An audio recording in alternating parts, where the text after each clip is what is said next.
প্রভু যীশু খ্রিস্টের বিজয় নামে আপনাদের প্রত্যেককে জানাই অনেক অনেক শুভেচ্ছা। আশা করি আপনারা সকলে খুব খুব ভালো আছেন পিতা ঈশ্বরের মহান আশীর্বাদে। আসুন আজকে আমরা ঈশ্বরের বাক্য থেকে নতুন কিছু বিষয় শিখব। আবার একটি নতুন ক্যালেন্ডারের মধ্যে আমরা প্রবেশ করলাম, তাই না? বছরের শুরুতেই আসুন আমরা নতুন ক্যালেন্ডারের সাথে নতুন কিছু করি, কেননা ঈশ্বরের বাক্য বলে প্রতি প্রভাতে নতুন নতুন করুণা তিনি আমাদের জন্য নিয়ে আসেন। হালেলুয়া! প্রতি প্রভাতে নতুন নতুন করুণা তিনি আমাদের জন্য নিয়ে আসেন। তাই আসুন এই নতুন বছরের নতুন নতুন করুণা পেতে ঈশ্বরের বাক্য থেকে একটু গাইডেন্স আমরা নেব, যেন সেই আশীর্বাদগুলো খুব সুন্দরভাবে আমরা গ্রহণ করতে পারি। আমাদের আজকের বিষয় ধন্যবাদ, কারণ এই বিষয়টির মধ্যে লুকিয়ে আছে মহান আশীর্বাদ। তাই আসুন আজকে আমরা ঈশ্বরের বাক্য থেকে দেখব রোমিও তার 8 অধ্যায় 28 পদ।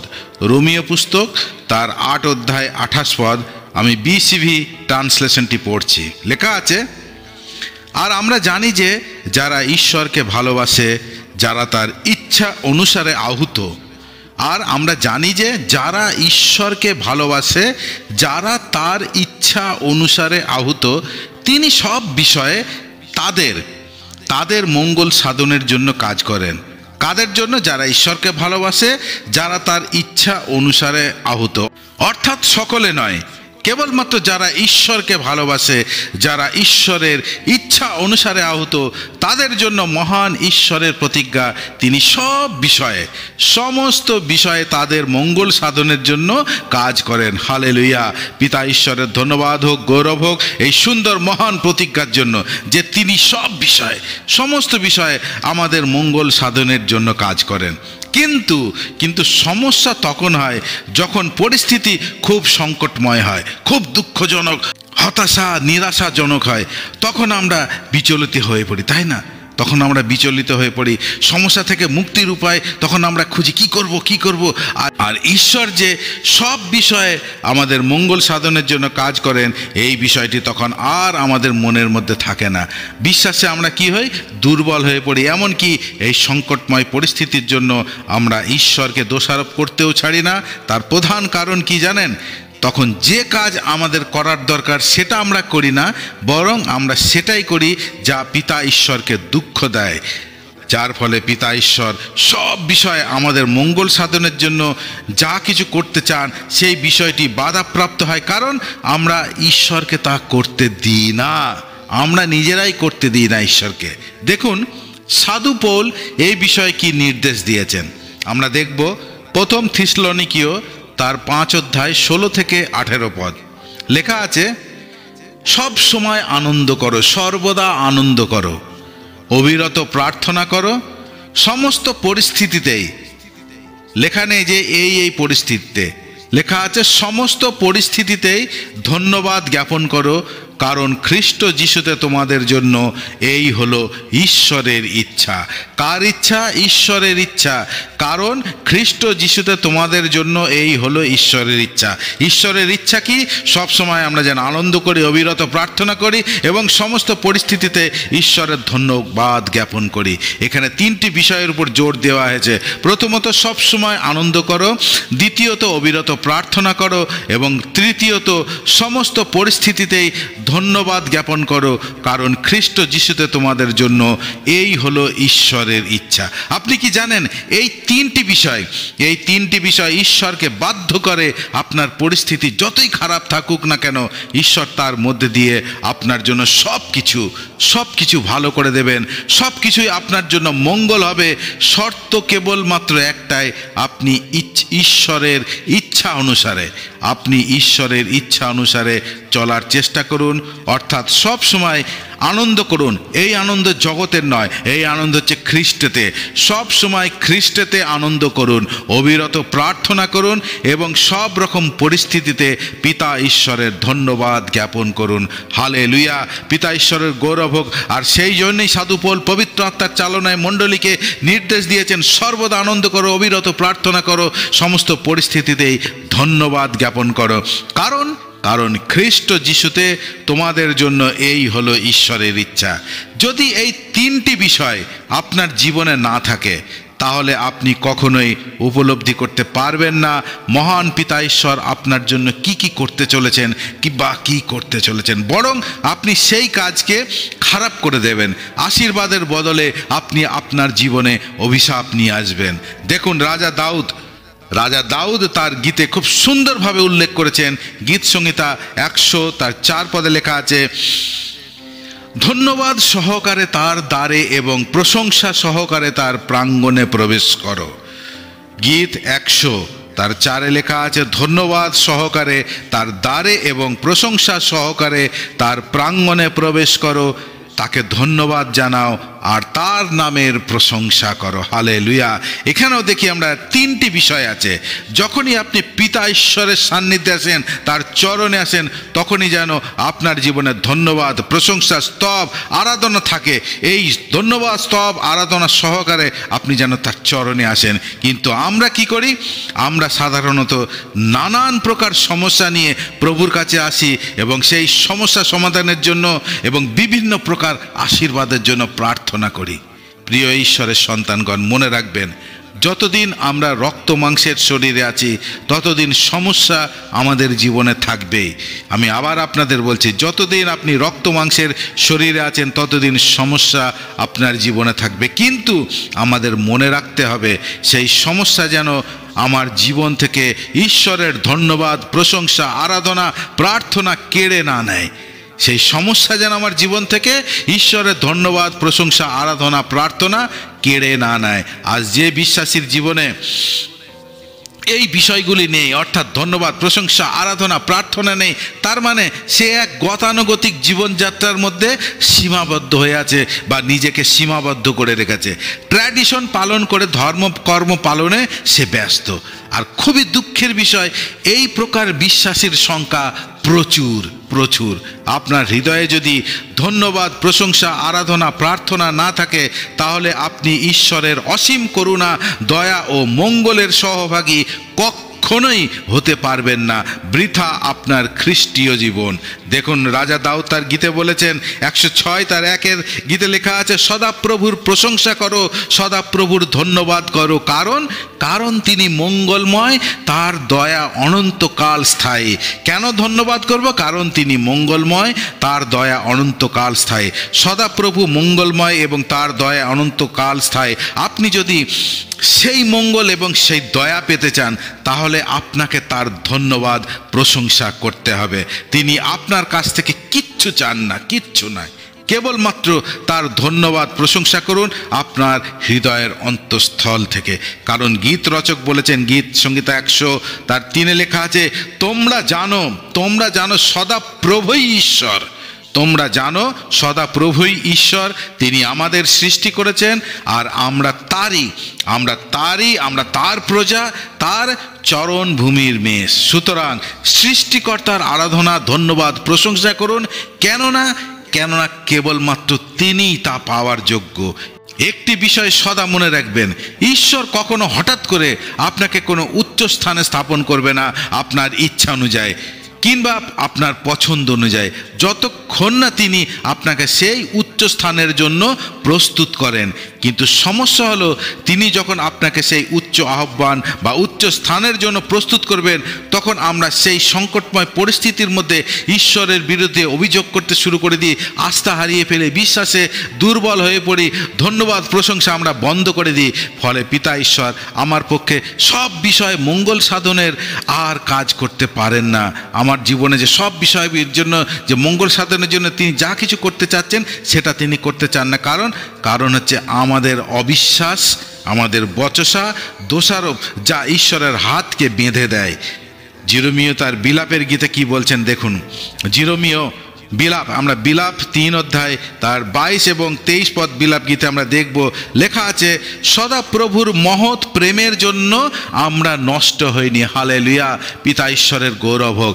সদাপ্রভুর মহৎ প্রেমের জন্য আমরা নষ্ট হইনি। কেননা তার সহানুভূতি কখনো শেষ হয় না। 23 পদে লেখা আছে, প্রতি প্রভাতে তা নতুন করে দেখা দেয়, প্রতি প্রভাতে তা নতুন করে দেখা দেয়, তোমার বিশ্বস্ততা মহৎ। ভাববাদী জিরোমীয় তার বিলাপ গীতে কত সুন্দর বিষয় তুলে ধরেছেন, অথচ আমরা তার এই মহান প্রেমের জন্য ধন্যবাদ প্রশংসা করতে ভুলে যাই। আসলে আমরা এত ব্যস্ত যে যার করুণায় আমরা বেঁচে আছি, যার অসীম দয়া, করুণা, সহানুভূতি যা প্রতি প্রভাতে নতুন করে আমাদের জীবনে নেমে আসে, তার জন্য আমাদের জীবনে একটুও কৃতজ্ঞতা বোধ নেই, ধন্যবাদ নেই, প্রশংসা নেই, কারণ আমাদের কাছে সময় নেই, আমরা ব্যস্ত। কত ভয়ঙ্কর বিষয়। ফলে আমাদের জীবনে সব বিষয় মঙ্গল সাধনের জন্য ঈশ্বর যা কিছু করতে যান তা তিনি করতে পারেন না, কারণ আমরা তার হাতকে বেঁধে রেখেছি। আমরা দেখি যোসেফের জীবনে যে দর্শন সে দেখেছিল সেই স্থানে স্থাপনের জন্য ঈশ্বর তার জীবনে 17 বছর থেকে, তার 17 বছর বয়স থেকে কার্য শুরু করে এবং এক ভয়ঙ্কর কঠিন পরিস্থিতির মধ্যে দিয়ে ঈশ্বর যোসেফকে নিয়ে যান এবং 30 বছর বয়সে যোসেফের সেই দর্শন সম্পূর্ণতা লাভ করে। অর্থাৎ 13টি বছর ধরে পিতা ঈশ্বর যোসেফকে তৈরি করেছিলেন সেই উচ্চ স্থানের জন্য, যে দর্শন তিনি তাকে দিয়েছিলেন তার জন্য, সেই স্থানের প্রস্তুতের জন্য তিনি তাকে 13টি বছর ধরে প্রস্তুত করেছিলেন। এক ভয়ানক কঠিন পরিস্থিতির মধ্যে থেকে তাকে যেতে হয়েছিল। এরকম কঠিন পরিস্থিতি, হতাশাজনক পরিস্থিতির মধ্যে ঈশ্বর থেকে আমরা দূরে সরে যাই। আমাদের জীবনে যখনই কোনো ভয়ঙ্কর কঠিন পরিস্থিতি আসে, তখনই আমরা ঈশ্বরের বিরুদ্ধে বচসা করি, দোষারোপ করি, ঈশ্বরের ধন্যবাদ প্রশংসা বন্ধ করে দিই এবং ঈশ্বর থেকে দূরে সরে যাই। বিশ্বাসে আমরা দুর্বল হয়ে পড়ি, ঈশ্বরের সঙ্গে বারবার আমরা বচসা করি, ঈশ্বরের উপর থেকে আমরা ভরসা হারিয়ে ফেলি। কিন্তু যোসেফের জীবনে থেকে আমরা শিক্ষা লাভ করি, সে কখনোই কোনো পরিস্থিতিতেই ঈশ্বরের উপর থেকে নির্ভরতা ছেড়ে দেয়নি। সকল পরিস্থিতিতে সে ঈশ্বরের গৌরব করেছিল। সে তো ঈশ্বরের কাছে অনুযোগ করতে পারত, তুমি দর্শনে জানালে আমি প্রধানমন্ত্রী হব, আর আমার দাদারা, আমার বাড়ির লোকেরা আমাকে আমার সামনে নত হবে, প্রণাম করবে। কিন্তু তারা তো আমাকে মেরে ফেলার ষড়যন্ত্র করলো, গর্তে ফেলে দিল, পরে আমাকে বিক্রি করে দিল, আমি গোলাম হয়ে পরজাতিদের কাছে অন্য জায়গায় চলে গেলাম এবং সেই মিশর দেশে আমার স্থান হলো, সেখানে বাড়ি থেকে অনেক দূরে, মিথ্যা অভিযোগে আমি জেলে গেলাম। 13টি বছর আপনি চিন্তা করতে পারেন, 13টি বছর যোসেফকে এক কঠিন পরিস্থিতির মধ্যে দিয়ে যেতে হয়েছিল এবং সেই পরিস্থিতির জন্য সে ঈশ্বরকে বলতে পারত, কিন্তু কখনো সে মুখ খোলেনি, বরং সে ঈশ্বর ভয়শীল ব্যক্তি ছিল। কেননা বাক্যে লেখা আছে, ঈশ্বরের বাক্য বলে সমস্ত পরিস্থিতির মধ্যে ঈশ্বর যোসেফের সঙ্গে ছিলেন। সমস্ত পরিস্থিতির মধ্যে ঈশ্বর যোসেফের সঙ্গে ছিলেন। কারণ হচ্ছে যোসেফ ঈশ্বর ভয়শীল ব্যক্তি ছিলেন এবং তার ধন্যবাদ প্রশংসা তার জীবনে ছিল। সে কখনো হতাশ হয়ে ঈশ্বরের কাছে কোনো প্রকার অভিযোগ করেনি, বরং বিশ্বাসে দৃঢ় ছিলেন এবং ঈশ্বর ভয়শীল ব্যক্তি ছিলেন। হালেলুয়া। মনে রাখবেন, আপনার ইচ্ছা, আপনার পরিকল্পনা অনুযায়ী পিতা ঈশ্বর কখনো কাজ করবেন না। তিনি তার নিজ পরিকল্পনা অনুযায়ী আপনার জীবনে কাজ করবেন। তাই আমাদের কি করা উচিত?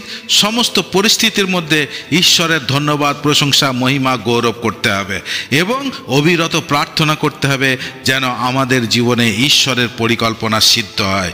আমরা দেখি দাউদের ক্ষেত্রেও ঠিক একই বিষয়। পিতা ঈশ্বর দাউদকে মনোনীত করেছিলেন রাজা হওয়ার জন্য, তাই না? কিন্তু প্রথমে সে কি ছিল? মেষ পালক ছিল। ঈশ্বর তাকে শেখাচ্ছিলেন, তুমি মেষদের রক্ষা ও পালন করতে শেখো, পরে তুমি আমার ইসরায়েলের রাজা হবে। মনে রাখবেন, পরিস্থিতি যাই হোক না কেন, আপনার ধন্যবাদ প্রশংসা গৌরব মহিমা স্তুতি আরাধনা যেন কখনো বন্ধ না হয়। পরিস্থিতি যতই বিপরীতে যাক না কেন, আপনার ধন্যবাদ যেন কখনো বন্ধ না হয়। তাহলে আপনি দেখবেন রোমীয় 8 অধ্যায় 28 পদের সেই প্রতিজ্ঞা আপনার জীবনে পূর্ণতা লাভ করবে। কেননা ঈশ্বরের প্রতিজ্ঞা অনুযায়ী সমস্ত পরিস্থিতিতে ঈশ্বর আপনার জন্য কল্যাণ সাধন করবেন। হালেলুয়া। এখানে শর্ত একটাই, আপনার ভালোবাসা স্তব স্তুতি আরাধনা প্রশংসা ধন্যবাদ যেন কখনো বন্ধ না হয়, কারণ ঈশ্বর মঙ্গলময় এবং তার দয়া অনন্তকাল স্থায়ী। তাই সর্বদা সব রকম পরিস্থিতিতে সদাপ্রভুর প্রশংসা ধন্যবাদ করতে থাকুন, যেন আপনি সেই 9 জন কুষ্ঠরোগীর মতো না হন। সেই 9 জন কুষ্ঠরোগী যারা অকৃতজ্ঞ ছিল, যারা ফিরে আসেনি। কেবলমাত্র একজন সমরীয় ব্যক্তি যে প্রভু যিশুর কাছে এসেছিল ধন্যবাদ দিতে। হালেলুয়া। রাজা দাউদ তার গীতে লিখেছেন 105 তার 1-2 লেখা আছে, সদাপ্রভুর প্রশংসা করো, তার নামের ঘোষণা করো। সদাপ্রভুর প্রশংসা করো, তার নাম ঘোষণা করো। জাতিদের জানাও তিনি কি করেছেন। জাতিদের জানাও তিনি কি করেছেন। তার উদ্দেশ্যে গান গাও, তার উদ্দেশ্যে প্রশংসা গীত গাও, তার সুন্দর সুন্দর সব কাজের কথা বলো, কারণ ঈশ্বরের বাক্য বলে এটাই সব থেকে উত্তম বিষয়। সব থেকে উত্তম বিষয় কি বিষয়? সদাপ্রভুর প্রশংসা করো, তার নাম ঘোষণা করো, জাতিদের জানাও তিনি কি করেছেন, তার উদ্দেশ্যে গান গাও, তার উদ্দেশ্যে প্রশংসা গীত গাও, তার সুন্দর সুন্দর সব কাজের কথা বলো, কারণ ঈশ্বরের বাক্য বলে এটাই সব থেকে উত্তম বিষয়। হালেলুয়া। গীতরচক তার 103 গীতে লিখেছেন, হে আমার প্রাণ সদাপ্রভুর প্রশংসা করো, হে আমার অন্তিম সত্তা তার পবিত্র নামের প্রশংসা করো। হে আমার প্রাণ সদাপ্রভুর ধন্যবাদ করো, তাহার সকল উপকার ভুলিয়া যাইও না। তিনি তোমার সমস্ত অধর্ম ক্ষমা করেন। তিনি তোমার সমস্ত অধর্ম ক্ষমা করেন, তোমার সমস্ত রোগের প্রতিকার করেন। তিনি তোমার সমস্ত অধর্ম এবং রোগের প্রতিকার করেন। হালেলুয়া। তিনি কূপ হইতে তোমার জীবন মুক্ত করেন, দয়া ও করুণার মুকুটে তোমাকে ভূষিত করেন। তিনি উত্তম দ্রব্যে তোমার মুখ তৃপ্ত করেন, ঈগল পক্ষীর ন্যায় তোমার নূতন যৌবন হয়। হালেলুয়া। পিতা ঈশ্বরের গৌরব হোক। শর্ত কেবলমাত্র একটাই, ঈশ্বরের ধন্যবাদ প্রশংসা করতে থাকুন সমস্ত পরিস্থিতির মধ্যে। আমরা আরেকটি উদাহরণ দেখব বাইবেল থেকে, এই ধন্যবাদ প্রশংসা কিভাবে পরিস্থিতিকে পাল্টে দেয় সেই বিষয়ে আমরা দেখব। যোহন লিখিত সুসমাচার তার 6:10-11 যোহন লিখিত সুসমাচার তার 6:10-11 লেখা আছে, যিশু বলিলেন লোকদিগকে বসাইয়া দাও। সে স্থানে অনেক ঘাস ছিল, তাহাতে পুরুষেরা সংখ্যায় অনুমান 5,000 লোক বসিয়া গেল। তখন যিশু সেই রুটি কয়খানি লইলেন ও ধন্যবাদ করিলেন, এবং যাহারা বসিয়াছিল তাহাদিগকে ভাগ করিয়া দিলেন। সেই রূপে মাছ কয়টি হইতেও তাহারা যত ইচ্ছা করিল দিলেন। হালেলুয়া। এখানে আমরা দেখি যে প্রভু যিশু ধন্যবাদ দেবার পূর্বে সেখানকার পরিস্থিতি ছিল মাত্র 5টি রুটি ও মাছ ভাজা, কিন্তু খাবারের জন্য শুধুমাত্র পুরুষ ছিল, শুধুমাত্র পুরুষের সংখ্যা ছিল 5,000, মহিলা এবং শিশুদের বাদ দেওয়া হচ্ছে। তাহলে টোটাল নেওয়া হলে প্রায় 15-20 হাজার হবে। কিন্তু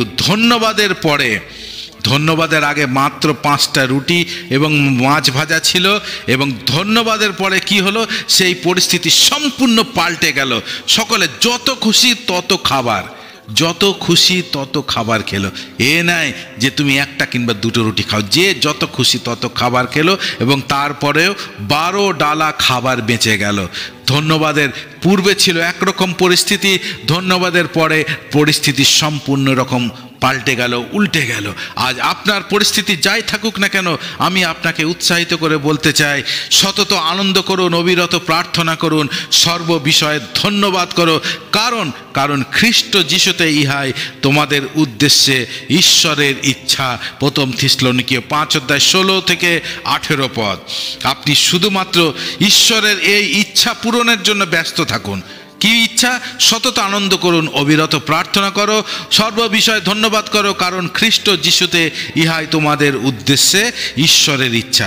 আপনি শুধুমাত্র ঈশ্বরের এই ইচ্ছা পূরণের জন্য ব্যস্ত থাকুন, তাহলে দেখবেন আপনার কঠিন পরিস্থিতির মধ্যে দিয়ে ঈশ্বর আপনার জন্য কিভাবে মঙ্গল সাধন করছেন, যা আপনি কল্পনাও করতে পারবেন না।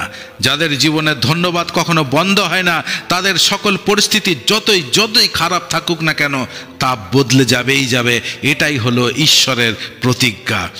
যাকব তার 4:14 কি বলেছেন দেখুন, কিন্তু কালকে কি হবে তোমরা জানো না।